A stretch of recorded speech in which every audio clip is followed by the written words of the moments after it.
इस सेशन में हम देखेंगे कि यूनिट डिजिट जो है वो किस तरह से हमें फाइंड करना है। ऐसे एग्जांपल्स अगर हमें एग्ज़ाम्स में आते हैं, मोस्टली जो ऐसे क्वेश्चंस होते हैं वो एसएससी में पूछ चुका है, एसएससी एग्ज़ाम्स में और बैंकिंग में, आरआरबी में और गेट में भी इसका कॉन्सेप्ट यूज़ करके क्वेश्चन बनते हैं। तो इस क्वेश्चन को अगर हम कैलसी में भी अगर सॉल्व करेंगे, अगर 766 अगर हम अपने कैलसी में अप्लाई करते हैं तो हमारा कैलसी भी हमें जवाब दे देगा। तो कैलसी में भी आपको आ जाएगा सिंटैक्स एरर, कैलसी से भी आप इसे फाइंड नहीं कर सकते। तो हमें बस सिर्फ और सिर्फ क्या फाइंड करना होता है, यूनिट डिजिट। तो इसके लिए हमें पहले कुछ कॉन्सेप्ट देखना होगा, उसके बाद हम इस एग्जांपल को सॉल्व करते हैं।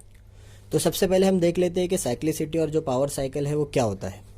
तो साइक्लिसिटी और पावर साइकिल ये होता है कि जैसे हमें 2 की साइक्लिसिटी या 2 का पावर साइकिल फाइंड करना है तो हम 2:1, 2:2, 2:3 अप टू जहाँ तक हम फाइंड कर सकते हैं वो देखेंगे, चेक करेंगे कि उसकी साइक्लिसिटी जो है वो क्या है।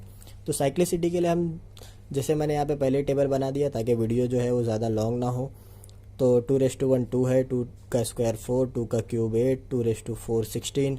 तो यहाँ हम एक चीज़ जो है वो नोटिस कर सकते हैं, यहाँ से कुछ चीज़ें हम कंक्लूड करेंगे, जैसे कि 2 4 8 6 हमें सिर्फ किससे मतलब है, यूनिट डिजिट से। हमें एक्सपांशन में क्या फाइंड करना है, यूनिट डिजिट। तो हमारा जो मेन फोकस होगा वो किस पे होगा, यूनिट डिजिट पे। तो 2 का हम देखेंगे, जब 2:1 था 2, 2 का स्क्वायर 4, 2 का क्यूब 8, 2:4 16, 2:5 32। तो यहाँ भी 2 था, 2 के 5, 2:5 में यहाँ पर भी 2 आ गया। फिर 2:6 में 4, 2 का स्क्वायर भी कितना था, 4 था। तो यहाँ हम इजीली देख सकते हैं कि जो 2 4 8 6 एंड 2 4 8 6 ये जो पैटर्न है ये रिपीट हो रहा है।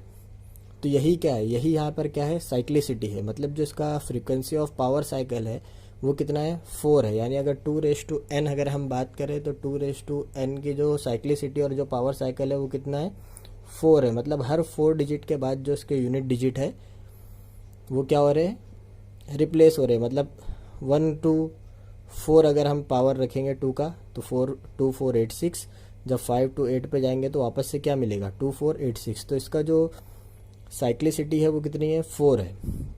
उसी तरह हम देखते हैं 3:n। तो जब हम 3:1 कर रहे हैं तो 3 का स्क्वायर 9, 3 का क्यूब 27, 3:4 81। तो जब हम 3:5 करते हैं तो हमें 243, मतलब वापस हमें क्या मिल जाता है यहाँ पे 3। नेक्स्ट करेंगे तो हम 729।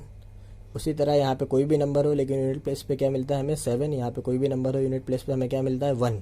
तो यहाँ पर भी जो रिपीटेशन है वो हमें कहाँ मिल रहा है, 4 डिजिट के बाद ही मिल रहा है। 3971 3971। तो इसकी भी जो साइक्लिसिटी है, इसका भी जो पावर साइकिल है वो कितना है, 4 है। उसी तरह 4:n में अगर हम चेक करें तो 4:1 इज़ 4, 4 का स्क्वायर 16, 4 का क्यूब 64, 4:4 256। तो यहाँ पे हम देखेंगे यहाँ भी 4 है, यहाँ पर 4, ये 6, फिर 4 6 4 6। यानी यहाँ पर जो साइकिल आएगा वो हमें 2 आएगा। देख रहे हैं आप, 4 6 4 6 4 6। तो इसका जो पावर साइकिल हमारा होगा वो कितना हो जाएगा, 2 हो जाएगा। ऐसा हम सबका चेक कर सकते हैं। तो मैंने यहाँ पे एक फाइनल रिजल्ट लिख दिया, यहाँ एक टेबल बना दिया, ये हमारे नंबर्स है और यहाँ पे क्या है, पावर साइकिल। तो अगर 0 1 5 6, तो इसका भी मैं बता देता हूँ, 0:n। अगर हम 0:1, 0 का स्क्वायर 0 का क्यूब कुछ भी करेंगे तो हमें क्या मिलने वाला है, 0 मिला है। 10 × 10 100, 100 × 10 1000। तो हमेशा यूनिट प्लेस पे क्या मिलेगा, 0 मिलेगा। उसी तरह 1 का अगर हम चेक करेंगे 1:n, तो ये भी हमें क्या मिलेगा, 1 होगा। 1 का स्क्वायर 1, 1 का क्यूब 4, 1:4 4। उसी तरह हम अगर फाइंड करेंगे 5 का, तो 5 का आप किससे भी स्क्वायर करो, क्यूब करो, (4) करो तो आपको यूनिट प्लेस पे 5 ही मिलेगा। 6 में भी वही होगा। 6 का भी हमेशा क्या होगा, सेम होता है। इसके लिए नंबर्स में अगर 0 1 5 6 है तो स्टे एज इट इज़। यानी हम डायरेक्ट बोल सकते हैं, अगर 126/666 है तो अगर यूनिट प्लेस पे 6 था, अब उसका पावर कुछ भी हो लेकिन आंसर उसका डायरेक्ट क्या आ जाएगा, 6 आ जाएगा। तो अगर 0 1 5 6 कोई भी नंबर होगा तो उसका यूनिट प्लेस हमेशा स्टे एज इट इज़ होगा। 0 है तो 0, 1 है तो 1, 5 है तो 5, 6 है तो 6। फिर उसके बाद हमारी जो साइक्लिसिटी है 2 3 7 8। तो 2 और 3 का तो हमने कैलकुलेट किया है, 4 है। 7 और 8 का भी करेंगे तो 4 ही आएगा। फिर 4 और 9, तो 4 का हमने चेक किया है कितना है, 2 है। अगर 9 का भी हम करेंगे तो कितना आएगा, उसका पावर साइकिल 2 आएगा। तो ये कॉन्सेप्ट बस हमें पता चल गया, इसके बाद हम इजीली क्या कर सकते हैं, सॉल्व कर सकते हैं। तो अब हम देखते हैं क्वेश्चन। तो फर्स्ट क्वेश्चन जो हमारा था वो था 766 तो इसका मतलब क्या है कि जो 766 है वो मल्टीप्लाई होता रहेगा कितने टाइम, 136 टाइम्स। तो हमें पता है 0156, अगर यूनिट प्लेस पे 0 या 1 या 5 या 6 है तो स्टे एज इट इज़, मतलब इसका जो आंसर आएगा वो क्या आएगा, 6 आएगा, क्योंकि इधर भी 6 इधर भी 6, वो हमेशा 6 से मल्टीप्लाई हो गया, आंसर हमें क्या मिलने वाला है, 6 मिलने वाला है। तो फर्स्ट के लिए हमें कुछ सॉल्व करने की ज़रूरत नहीं है। सेकंड हम देख लेते हैं बी में हमें दिया हुआ है 877 रेज़ टू 134। तो हमें यहाँ सिंपली क्या करना है, हमने जो पावर साइकिल फाइंड किया है उससे वो हमें यूज़ करना है यहाँ पे। जैसे इसके यूनिट प्लेस पे 7 है तो 7 का जो पावर साइकिल है हमें वो फाइंड करना है, पावर साइकिल। तो 72378 का जो पावर साइकिल है वो कितना होता है, 4, और इस 4 से डिवाइड कर देना है इसके पावर को, 134। इसे हम डिवाइड करेंगे, 4 3 ज़ार 12, रिमाइंडर 1, कॉपी किया 4, फिर 4 3 ज़ार 12, तो हमें क्या मिल गया यहाँ पे, रिमाइंडर 2। फिर इसी 7 को हमें यहाँ लेकर आ जाना है, फाइंड करना है 7 का स्क्वायर। 7 का स्क्वायर होता है 49, लेकिन हमें क्या चाहिए, हमें चाहिए यूनिट डिजिट। तो हमारा जो आंसर है वो क्या हो जाएगा, 9। इसी तरह हम देख लेते हैं सी में हमें दिया हुआ है 454। तो 454 रेज़ टू, सॉरी ये सी में दिया, हाँ 454 रेज़ टू 41। तो हमें सबसे पहले क्या करना है, जो 4 है इसका पावर साइकिल हमें देखना है। 4 का जो पावर साइकिल होगा वो क्या होगा, तो पावर साइकिल हमें लिखना है किसका, 4 का। तो 2378 का 4 होता है, और 4 और 9 का पावर साइकिल कितना होता है हमारा, 2 होता है। टेबल में मैंने बताया है अभी। और इसको हमें 41 को डिवाइड कर देना है इस 2 से, 2 2 ज़ा 4, रिमाइंडर आया 1 आया। तो हमें वापस से क्या करना है, इस 4 को कॉपी कर देना है यहाँ पर। तो 4 रेज़ टू 1 इज़ 4। तो यहाँ जो हमारा आंसर हो गया वो क्या हो गया, 4। तो अगर इसका एक्सपांशन करेंगे हम 454 रेज़ टू 41, तो हमारा जो यूनिट प्लेस पे क्या मिलेगा, हमें 4 मिलेगा। फिर हम देख लेते हैं डी के लिए हमें क्या करना होगा, D88 888 रेज़ टू 103।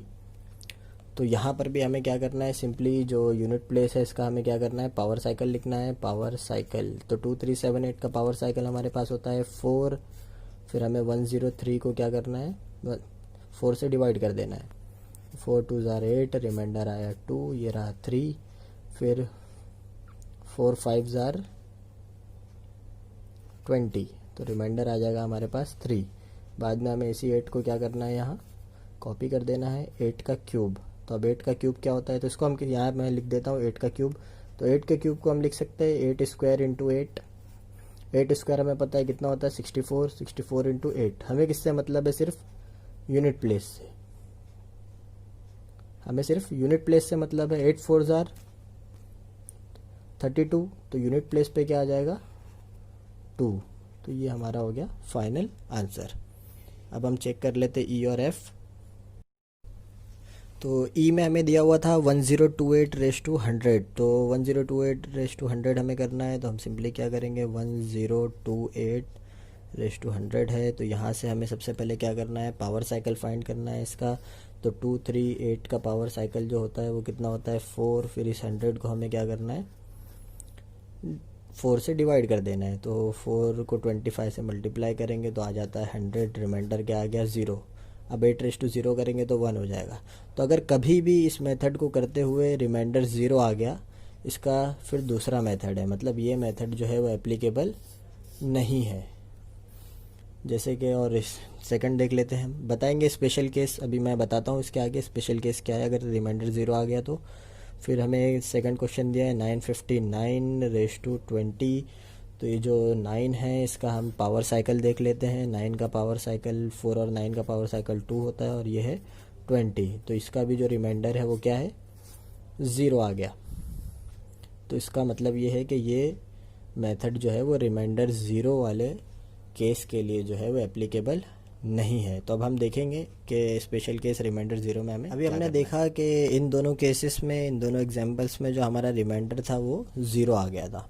तो अगर हमारा रिमाइंडर ज़ीरो आ गया तो हमें क्या करना है बताता हूँ मैं कि 1028 रेज़ टू 100। तो यहाँ पर रिमाइंडर जो था वो कितना आ गया, ज़ीरो आ गया। तो अब हमें सिंपली यहाँ क्या करना है, ये उससे भी ईजी मेथड है। इसमें हमें सिंपली जो इसका पावर साइकिल है 2378 का जो पावर साइकिल है वो कितना होता है 4, और ये यूनिट प्लेस, यूनिट डिजिट पे जो नंबर है, तो हमें सिंपली क्या करना है 8 रेज़ टू 4 यहाँ पे कैलकुलेट कर लेना है। 8 स्क्वायर इंटू 8 स्क्वायर, तो ये हो जाएगा 64, ये हो जाएगा 64, यानी यहाँ पे 64। फिर अब अगर हम इसे मल्टीप्लाई करेंगे तो यहाँ पर भी 64। तो हमें सिर्फ यूनिट प्लेस से मतलब है, मतलब ये 64 था, ये भी 64 था, लेकिन हमें सिर्फ यूनिट प्लेस से मतलब है। तो 4 4 ज़ार 16, तो हमारा जो यूनिट प्लेस पे है वो क्या आ जाएगा 6 आ जाएगा। उसी तरह सेकंड एग्जांपल जो हमारा दिया हुआ, यहाँ पे हम सिंपली क्या करेंगे, हमें पता चल गया है कि इसका भी रिमाइंडर ज़ीरो है, क्योंकि 4 और 9 का जो पावर साइकिल होता है वो 2 और 20 जो है वो 2 से डिविजिबल है। जब वो 2 से डिविजिबल है तो हमें यहाँ पे सिंपली क्या करना है, इसका पावर साइकिल लिखना है। 4 और 9 का पावर साइकिल कितना होता है 2, और इसी 9 को हमें कॉपी कर देना है, ठीक है। तो 9 का स्क्वायर हमें फाइंड करना है, 9 का स्क्वायर हम फाइंड करेंगे तो 81 आ जाएगा, मतलब हमारा यूनिट डिजिट क्या आएगा 1।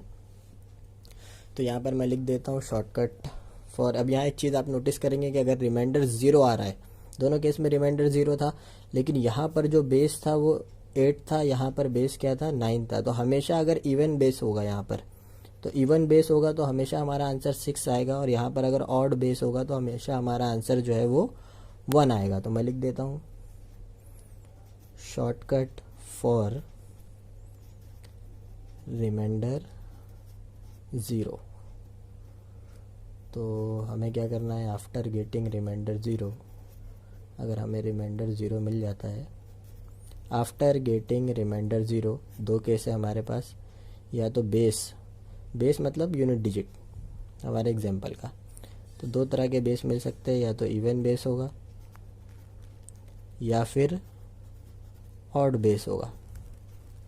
तो अगर इवन बेस है तो हमें कैलकुलेट भी करने की ज़रूरत नहीं है, डायरेक्ट हम कह सकते हैं वहाँ पे जो हमारा आंसर है वो 6 आएगा। और अगर ऑड बेस होगा जैसे यहाँ था तो हम डायरेक्ट कह सकते हैं कि 1 आएगा। हमेशा अगर कोई भी एग्जांपल हो, अगर बेस अगर उसका इवन है तो आंसर 6 आएगा, और बेस अगर ऑड है तो आंसर 1 आएगा। ये किसके लिए shortcut, only for reminder zero.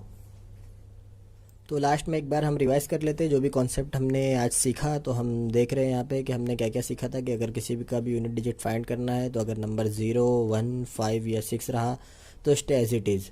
एक केस ये हो जाता है कि 0, 1, 5, 6 रहेगा तो वही आ जाएगा यूनिट प्लेस पे। सेकंड है हमारे पास 2, 3, 7, 8, 4, 9। तो 2, 3, 7, 8, 4, 9 के लिए हमारे पास दो केस है, नॉन ज़ीरो रिमाइंडर और ज़ीरो रिमाइंडर। तो अगर नॉन ज़ीरो रिमाइंडर हमें आ जाता है तो प्रोसीजर, 2, 3, 7, 8 है तो उसका पावर साइकिल 4 है, 4 और 9 है तो उसका पावर साइकिल 2 है, तो उस प्रोसीजर से सॉल्व कर लेंगे।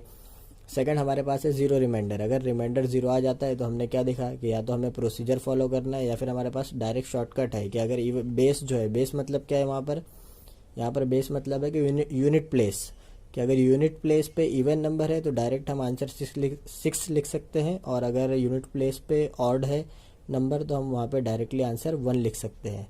कौन से केस में, सिर्फ और सिर्फ ज़ीरो रिमाइंडर केस में।